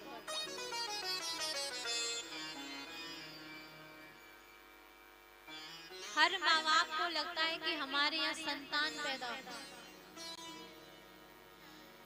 वो बड़ा लालन पालन बड़े अच्छे से करते हैं, लेकिन वही बालक जब अपने माँ बापों को घर से बाहर निकाल देते हैं तो सोचो उस माँ बाप पर क्या बीती होगी। यहाँ आत्मदेव ने भी बड़ा सपना सजा के रखा हुआ है कि मेरी संतान होगी, मैं दुनिया के सारे सुख उसको दूंगा। लेकिन धुंधकारी जैसे ही बड़ा हुआ है उसने अपना रंग दिखाना शुरू कर दिया। आत्मदेव सोच रहा था कि जब मेरे संतान होगी तो दुनिया के सारे सुख जितने हैं उसकी झोली में डाल दूंगा। हर माँ बाप का ये सपना होता है। माँ बाप का सबसे बड़ा जो दिन होता है वो जब संतान पैदा होती है ना, वो जब ही है। हर माँ बाप की एक ही इच्छा होती है। आज आत्मदेव भी कह रहे हैं तुझे सूरज कहूं या चंदा। छोटे से आत्म धुंधकारी है। तुझे सूरज कहूं या चंदा, तुझे दीप कहूं या तारा, हो मेरा नाम करेगा रोशन, हो जग में मेरा राज दुलारा। आज आत्मदेव भी यही सोच रहे हैं तुझे तुझे सूरज कहूँ या चंदा, तुझे दीप कहूँ या तारा, तुझे सूरज कहूँ या चंदा, तुझे दीप कहूँ या तारा, मेरा नाम करेगा रोशन जग में मेरा राज दुलारा, मेरा नाम करेगा रोशन जग में मेरा दुलारा, कहूँ या चंदा, तुझे कहूँ या तारा, मेरा नाम करेगा रोशन जग में मेरा राज दुलारा, मेरा नाम करेगा रोशन जग में मेरा राज दुलारा।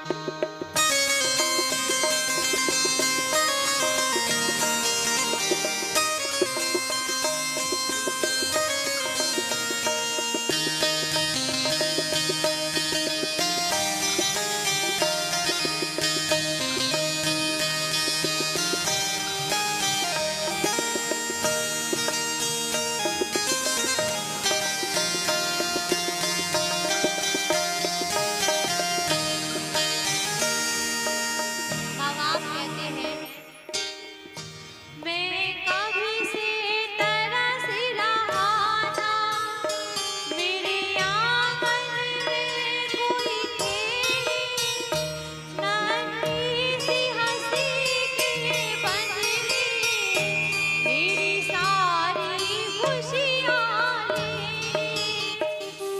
नन्ही सी हंसी के बदले मेरी सारी खुशियाँ ले ले। माँ बाप तो ऐसे हैं कि अपनी जान ही निकाल कर देते हैं, लेकिन बच्चे समझते नहीं है, वो अलग बात है। आज आत्मदेव का कैसा भाव है, उनको लग रहा है कि मेरे एक संतान हो, उसकी उंगली पकड़ के मैं चलना सिखाऊं। मैं कभी से तरस रहा था, मेरे आंगन में कोई खेले, नन्ही सी हंसी के बदले मेरी सारी खुशियाँ ले। मेरी सारी खुशियाँ ले ले, मेरी सारी खुशियाँ ले ले। वो मेरे संग संग झूम रहा है, मेरे संग संग झूम रहा है, मेरी बाहों में जगी सारा, मेरा नाम करेगा रोशन जग में मेरा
किसी भी वस्तु की कामना नहीं करते।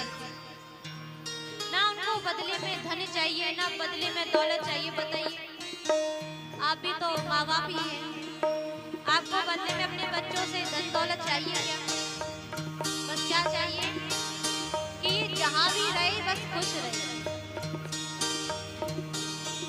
आज आत्मदेव की बस एक छोटी सी इच्छा है। आज उंगली पकड़ के तेरी तुझको चलना सिखलाऊं, कल हाथ पकड़ना मेरा जब मैं बूढ़ा हो जाऊं। जग में बूढ़ा हो जाऊं, जग में बूढ़ा हो जाऊं। तेरे संग संग झूम रहा है, तेरे संग संग झूम रहा है, मेरी बाहों में जग सारा, मेरा नाम करेगा रोशन, जग में मेरा राज दुलारा।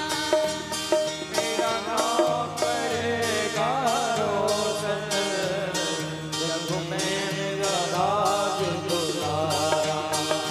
मेरा नाम करेगा रोशन, जग में मेरा राज दुलारा। तुझे सूरज कहूँ या चंदा, तुझे सूरज कहूँ या चंदा, तुझे दीप कहूँ या तारा, तुझे दीप कहूँ या तारा। मेरा नाम करेगा रोशन, जग में मेरा राज दुलारा। मेरा नाम करेगा रोशन, जग में मेरा राज दुलारा। मेरा नाम करेगा रोशन, जग में मेरा राज दुलारा।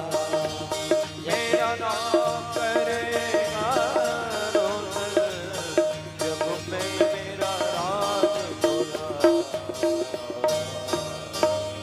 जय जय बोली बांके बिहारी लाल की। अंत में वो राज दुलारे ही भगवान उनको माँ बाप को घर से बाहर निकाल देते हैं। धुंधकारी ने भी ऐसा ही किया है। जैसे बड़ा हुआ गलत संगत की वजह से वो माँ बाप को मारने लगा, शराब पीने लगा। आत्मदेव तो वन में चले जाते हैं तपस्या के लिए, और जो धुंधली देवी है वो भी कुएं में जाकर के आत्महत्या कर लेती है। धुंधकारी अब फुल आजादी में है। 5 वैश्याओं को घर लेकर के आया। वैश्या उल्टा उसको मार करके उसका सारा धन छीन करके भाग जाता है। मरने के बाद प्रेत बन जाता है, जगह जगह भटक रहा है। गौकर्ण जी ने जब ये हालत इसकी देखी तो इसी के नाम पर, इसी के लिए श्रीमद् भागवत कथा का आयोजन किया है। धुंधकारी आया, आकर के प्रेम से उसने कथा को श्रवण किया। श्रवण करने के बाद भगवान का विमान धुंधकारी को लेने के लिए आया है। अब जैसे धुंधकारी जाने को हुआ तो सारे गांव वासी उस विमान पर टंग जाते हैं। कथा तो हमने भी सुनी, आप हमें को छोड़ के जा रहे हैं। पार्षद कहते हैं ये विमान केवल धुंधकारी के लिए है, आपके लिए नहीं है। अरे ऐसे कैसे नहीं है, कथा तो हमने भी श्रवण की है। पार्षद कहते हैं जैसी कथा धुंधकारी ने सुनी है वैसे आप सब में से किसी ने नहीं सुनी। एक तो वो 7 दिन भूखा रहा है, उसके बाद जो दिन में कथा चलती है उसी कथा को रात्रि में बैठ कर के उसका चिंतन करता है।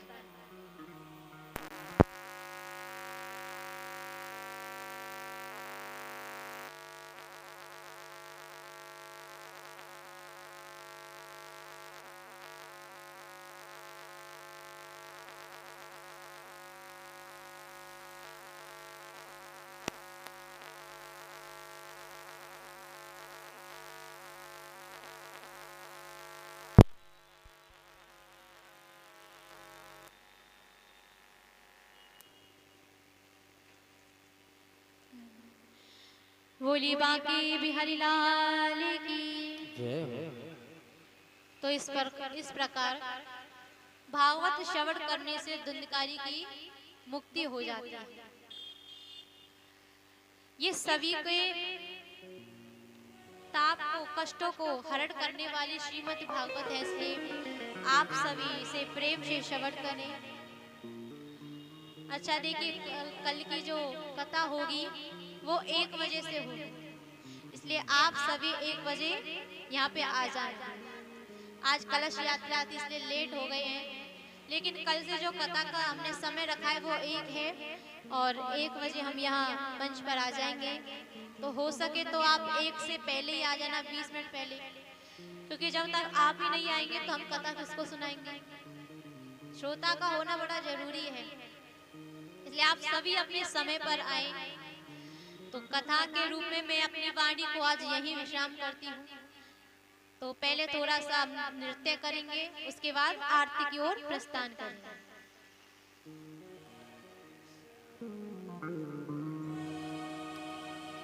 बांके बिहारी लाल की जय हो। जय जय जय जय।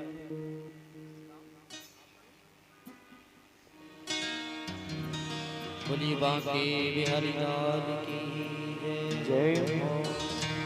श्री वृंदावन धाम अपार रटे जा राधे राधे। वृंदावन धाम की जय हो।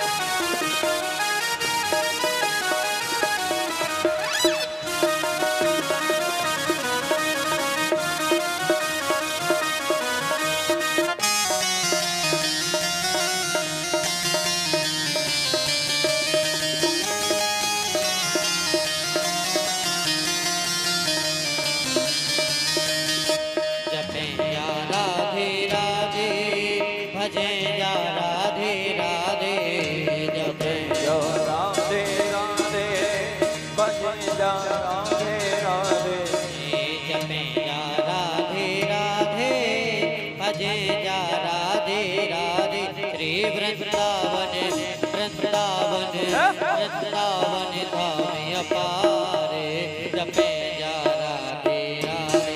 श्री वृंदावन धाम अपार रटे जा राधे राधे। श्री वृंदावन धाम अपार जपे जा राधे राधे। श्री वृंदावन धाम अपार जपे जा राधे राधे।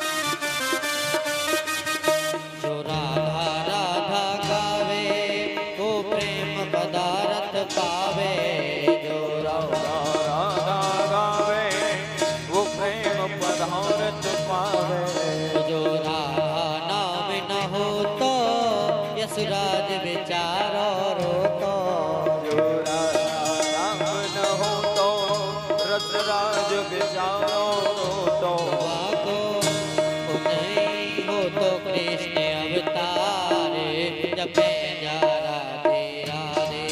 और हो तो कृष्ण अवतार रटे जा राधे राधे। श्री वृंदावन धाम अपार जपे जा राधे राधे। श्री वृंदावन धाम अपार रटे जा राधे राधे।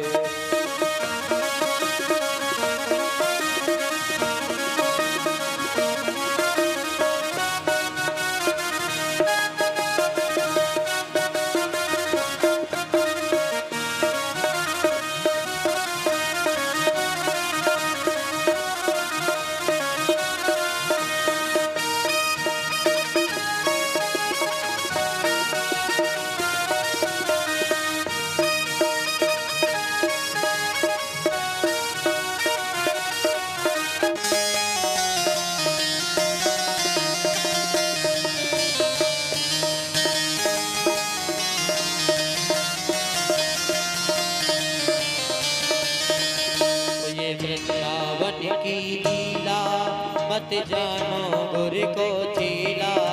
ये वृंदावन की लीला मत जानो गुड़ को चीला।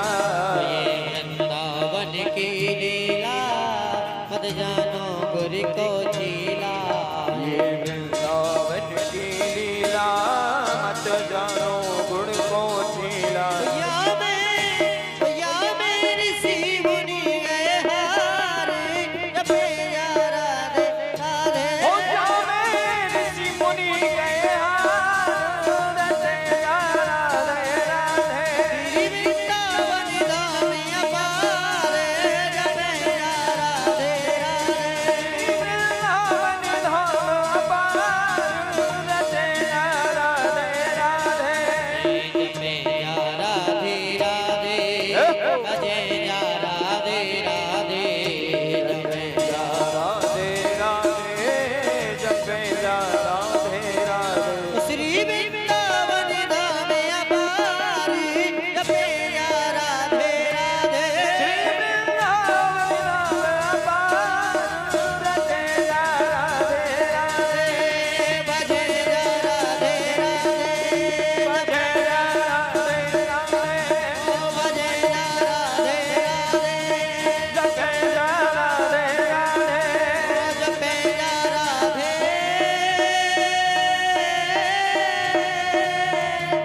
राधे राधे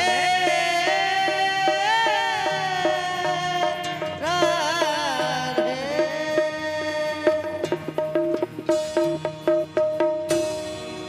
श्री वृंदावन धाम अपारे जपे जा राधे राधे। बोलो वृंदावन धाम की जय हो श्री राधा रानी सरकार की जय हो श्रीमद् भागवत महापुराण की जय जय श्री राम। देखो कल की बहुत ही सुंदर कथा का आप सभी आनंद लेंगे। समय रहेगा 1 बजे से ठाकुर जी की इच्छा कर। आइए सभी खड़े हो जाएं अपने अपने स्थान पे बड़े भाव से मेरे गोविंद की मंगल में आरती करेंगे।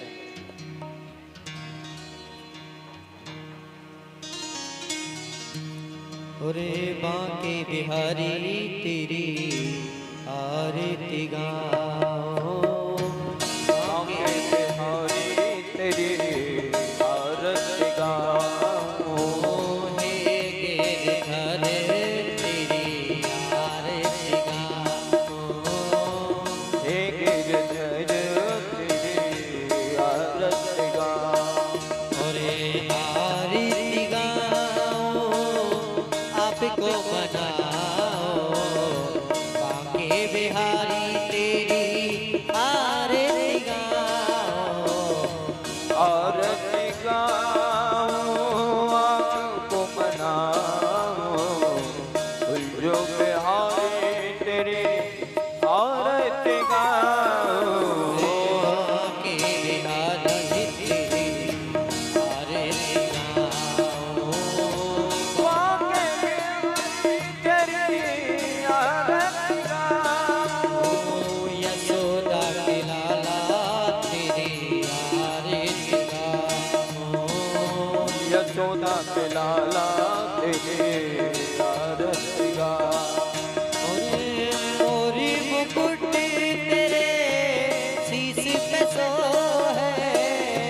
मोर मुकुट तेरे शीश पे सोहे। प्यारी बनसी मेरो मन मोहे। प्यारी बंसी मेरा मन मोहे। अरे प्यारी बनसी मेरो मन मोहे। प्यारी बंसी मेरा मन मोहे। या बनसी में बलि बज जाओ। बांके बिहारी तेरी आरती गाओ। यशोदा के लाला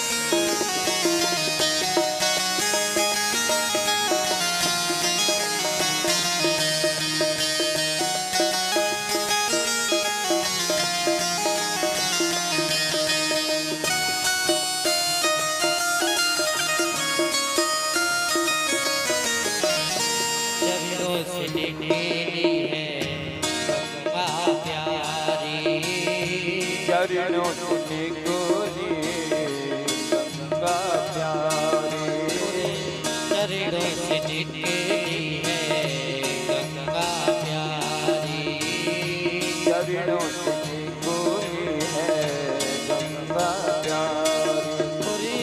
जिसने सारी दुनिया तारे, जिसने सारी दुनिया तारी, जिसने सारी दुनिया तारी, जिसने सारी दुनिया तारी, मुने चरणों में मैं तो इसे निभाऊं, भाग्य बिहारी तेरे आरती गाऊं। यशोदा के लाला तेरी आरती गाऊं, यशोदा के लाला तेरी आरती गाऊं। प्यासे दास के नाते आपे हो, प्यास दास के नाथ आप हो, प्यासी दासी